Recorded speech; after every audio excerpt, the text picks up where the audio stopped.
Hello दोस्तों, नमस्कार। Exist academy में आप सभी का हार्दिक स्वागत एवं हार्दिक अभिनंदन है। कैसे हैं आप सभी? उम्मीद करते हैं आप सभी अच्छे होंगे, ज़बरदस्त होंगे और आप लोगों की तैयारी बहुत ही अच्छे तरीके से चल रही होगी। जैसा कि सभी लोग आप जानते हैं कि यह संविधान की श्रृंखला चल रही है और संविधान की इस श्रृंखला में आज हम लोग चुनावी तंत्र को पढ़ते हैं, जो जैसा कि आप सभी लोग जानते हैं कि 2024 का लोकसभा का यह इलेक्शन प्रारंभ हो चुका है। इसी दौरान हम लोग समझते हैं चुनावी तंत्र, और चुनावी तंत्र में सबसे पहले समझते हैं पहले नंबर पे इलेक्शन कमीशन ऑफ इंडिया। उसके बाद पढ़ेंगे प्रत्येक राज्य के मुख्य निर्वाचन अधिकारी, फिर जिला निर्वाचन अधिकारी, तत्पश्चात इसी तरीके से सभी अधिकारी के बारे में पढ़ते हैं। तो आइए सबसे पहले शुरुआत करते हैं आज इलेक्शन कमीशन ऑफ इंडिया। इसके पहले यदि आप लोग चैनल पर नए हैं तो चैनल को सब्सक्राइब करना बिल्कुल ना भूलें। आइए सबसे पहले समझते हैं इलेक्शन कमीशन ऑफ इंडिया। निर्वाचन आयोग।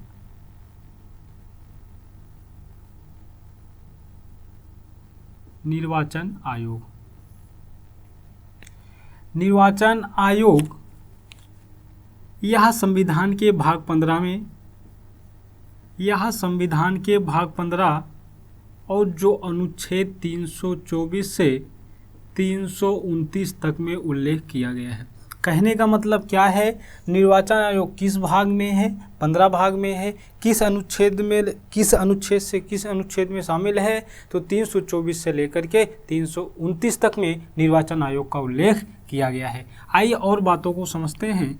सबसे पहली बात को समझते हैं, निर्वाचन आयोग का गठन कब हुआ था? तो इसका गठन 25 जनवरी 1950 को हुआ था। इसलिए 25 जनवरी को प्रतिवर्ष हम मतदाता दिवस के रूप में मनाते हैं। मतदाता दिवस के रूप में मनाते हैं। यह निर्वाचन आयोग एक संवैधानिक निकाय है। एक संवैधानिक निकाय है जिसका निर्माण संविधान के द्वारा किया गया है। निर्वाचन आयोग में वर्तमान में 3 सदस्य हैं। वर्तमान में 3 सदस्य हैं, जिसमें से आपके एक सदस्य मुख्य चुनाव आयुक्त तथा 2 अन्य चुनाव आयुक्त होते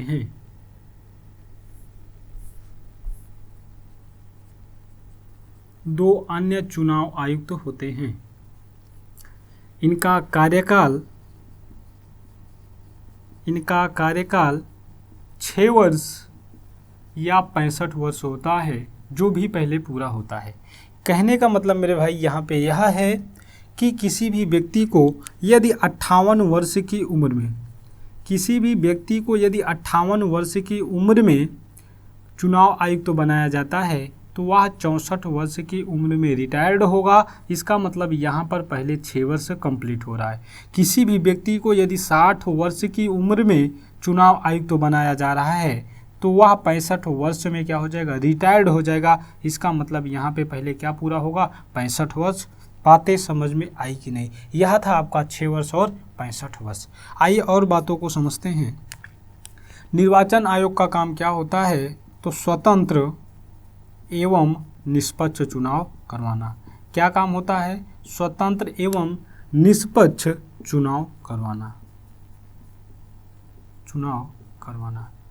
ये इतनी सी बात में किसी को कोई प्रॉब्लम नहीं हुई होगी।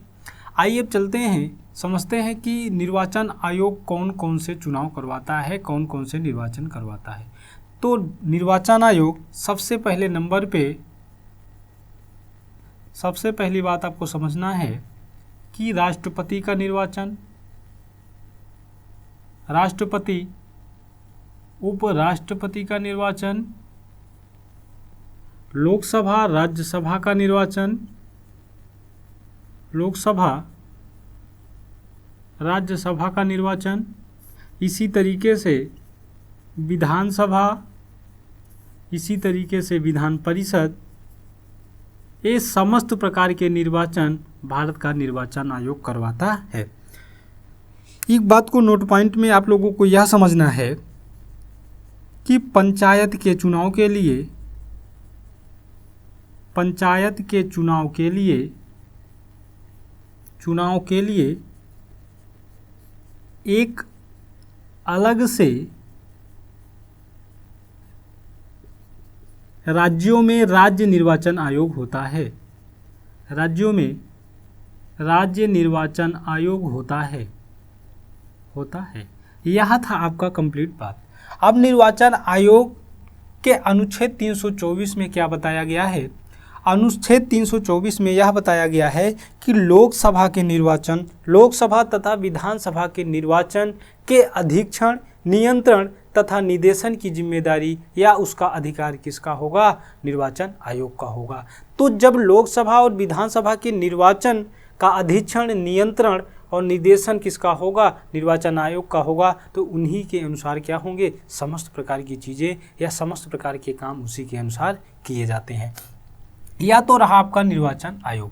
अब यहाँ तक चीज़ों को आप अच्छे से नोट कर लीजिए। इसके बाद चलते हैं चुनावी तंत्र के अंतर्गत प्रमुख पदाधिकारी चुनावी तंत्र के अंतर्गत प्रमुख अधिकारी कौन कौन से होते हैं, कौन से राज्यों में होते हैं, कौन से जिले में होते हैं, किसे रिटर्निंग ऑफिसर बोला जाता है, किसे प्रिजाइडिंग ऑफिसर बोला जाता है। इन समस्त तथ्यों पर हम आगे अच्छे से अध्ययन करते हैं। सबसे पहले यहाँ पे लिखना है हमें निर्वाचन आयोग, या ऐसे लिखिएगा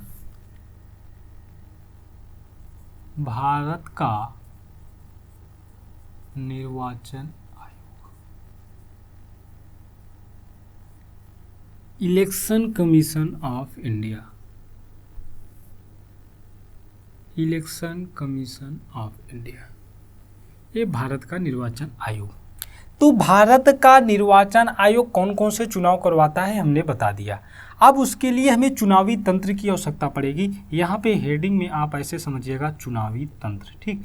चुनावी तंत्र में सबसे पहले क्या होगा? सबसे पहले भारत का निर्वाचन आयोग होगा और इसी के अधीक्षण, नियंत्रण और निर्देशन में क्या होंगे? चुनाव को संपन्न कराए जाएंगे। अब बात को समझना है कि यहाँ पे एक होते हैं, अब इसके सबसे पहले राज्यों की बात करेंगे तो यहाँ पे होते हैं मुख्य चुनाव अधिकारी।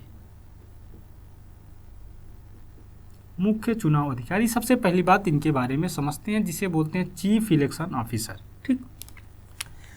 तो भारत का निर्वाचन आयोग, यह निर्वाचन आयोग प्रत्येक राज्य में मुख्य चुनाव अधिकारी नामित करता है। क्या बातें समझ पाए? तो प्रत्येक राज्य में जब मुख्य चुनाव अधिकारी होगा तो यह अपने राज्यों में क्या करेगा? चुनाव कार्यों का पर्यवेक्षण करेगा। बातें समझ पाए? इनको नामित करते हैं निर्वाचन आयोग, और किसके सलाह पर? तो यह राज्य सरकार के परामर्श से। इतनी बात समझ में आई?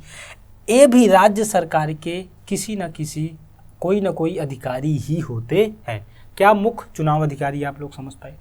मुख्य चुनाव अधिकारी निर्वाचन आयोग द्वारा नामित किए जाते हैं। यह राज्य के कोई न कोई अधिकारी ही होते हैं और राज्य सरकार के परामर्श से मुख्य चुनाव अधिकारी बनाए जाते हैं, और यह प्रत्येक राज्य में होते हैं। किस में होते हैं? प्रत्येक राज्यों में होते हैं। ऐसे लिख लीजिएगा, यह राज्यों में होते हैं और राज्यों के चुनाव कार्यों का पर्यवेक्षण करते हैं। कोई दिक्कत यहाँ तक? अब दूसरे नंबर पे, जब यहाँ पे प्रत्येक राज्य में एक मुख्य चुनाव अधिकारी होगा तो जिले में भी कुछ देखभाल करने वाला होगा। तो यहाँ पर जिला स्तर पे कौन होते हैं? जिला निर्वाचन अधिकारी। कौन होते हैं? जिला निर्वाचन अधिकारी। जिला स्तर पर जिला निर्वाचन अधिकारी, जिसे हम बोलते हैं DEO, डिस्ट्रिक्ट इलेक्शन ऑफिसर। और यह कहाँ पे होते हैं? तो यहाँ पे आप लिख लीजिएगा जिला स्तर। क्या लिखेंगे? जिला स्तर। अब बात को समझिएगा। अब मुख्य चुनाव अधिकारी के नियंत्रण में, निर्देशन, अधीक्षण में जिला निर्वाचन अधिकारी अपने जिले में चुनाव कार्यों का पर्यवेक्षण करता है। तो जिला निर्वाचन अधिकारी बनाया किसे जाता है? तो जिला निर्वाचन अधिकारी आमतौर पर प्रत्येक जिले में DM ही होते हैं। कोई दिक्कत है यहाँ तक? यहाँ तक किसी को कोई दिक्कत है? अब इसके बाद मामला आगे फंसेगा।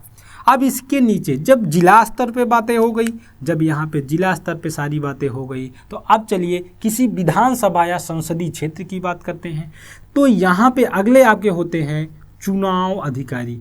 चुनाव अधिकारी को हम बोलते हैं रिटर्निंग ऑफिसर, जिसे हम कहते हैं RO। आरओ और ए होते हैं आपके किस क्षेत्र पर, तो किसी भी विधानसभा या संसदीय क्षेत्र में। क्या होते हैं? विधानसभा या संसदीय क्षेत्र में। यहीं से चीज़ों को और बेहतर तरीके से अब आपको समझना है।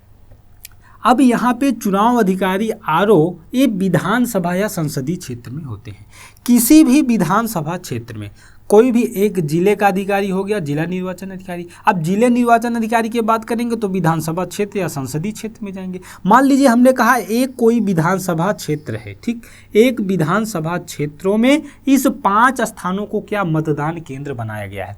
तो एक विधानसभा, इस विधानसभा का नाम है 244 और 244 नंबर की जो विधानसभा है, यहाँ 5 मतदान केंद्र बनाया गया है और 5 जगह वोट पड़ना है। क्या बातें समझ पाए?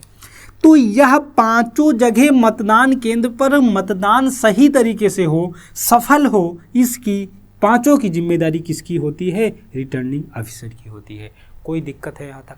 यहाँ तक किसी को कोई दिक्कत है? मेरे कहने का मतलब है, एक बार फिर से समझिएगा, एक विधानसभा क्षेत्र में 5 या 10 क्या आपको मतदान केंद्र बनाया गया है, तो इन 10 मतदान केंद्रों की जिम्मेदारी होगी किसकी? रिटर्निंग ऑफिसर की, कि इस 10 मतदान केंद्र पर मतदान सफल तरीके से संपन्न हो।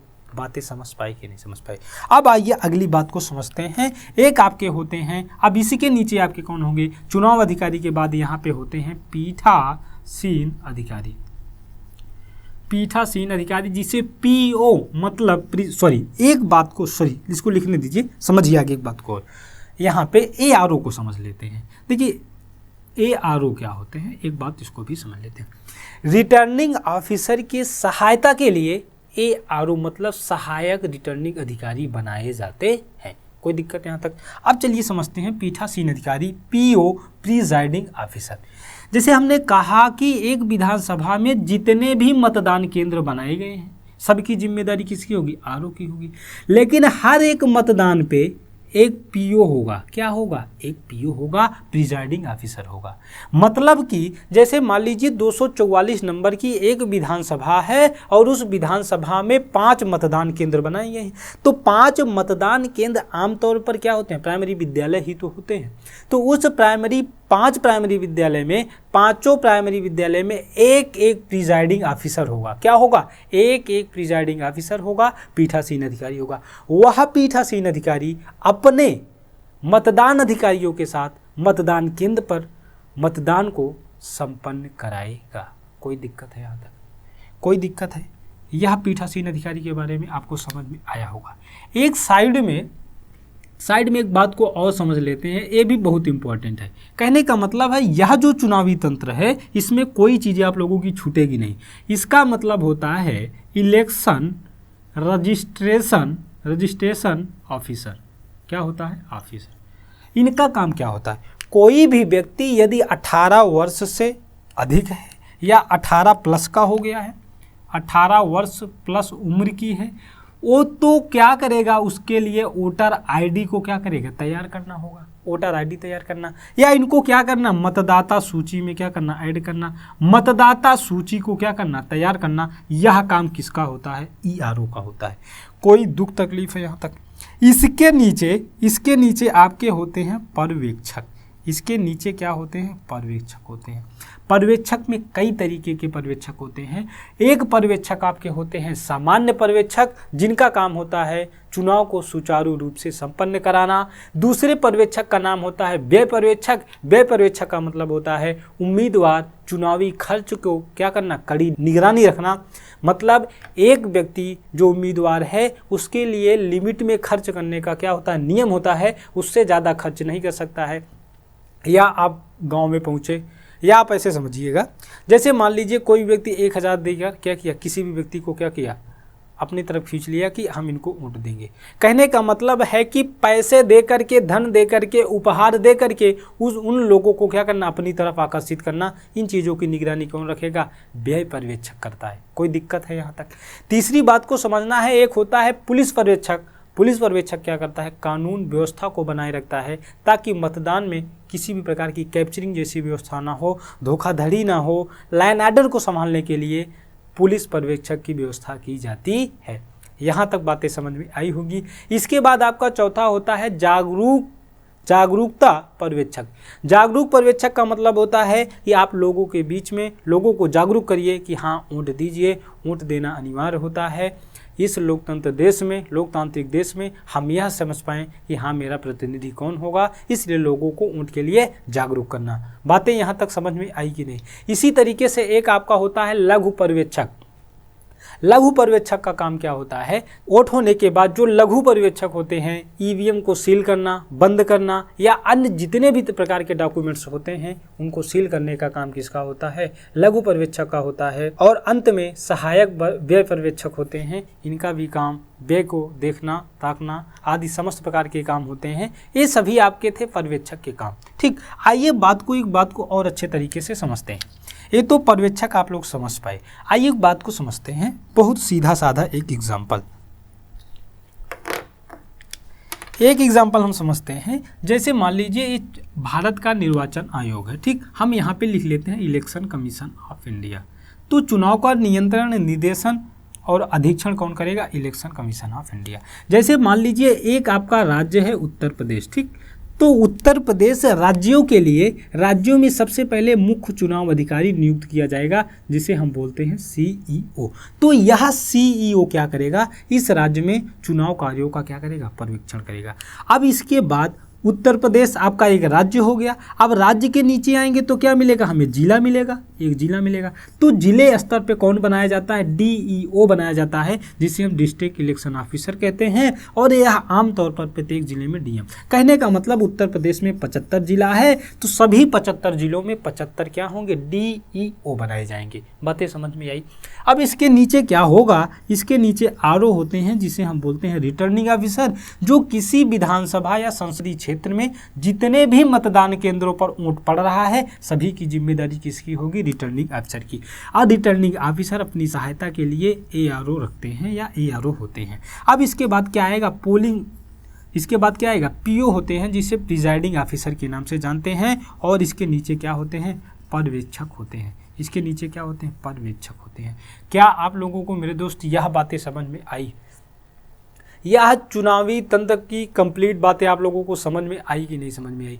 यह बातें आप लोगों को समझ में आई हो तो चैनल को जरूर लाइक करें, शेयर करें और कमेंट सेक्शन में जरूर बताएं कि हाँ यह क्लास हमें बहुत बेहतर तरीके से समझ में आई है। चलिए, ये सेशन आप लोगों को बहुत बेहतर तरीके से समझ में आया होगा। Okay, thank you.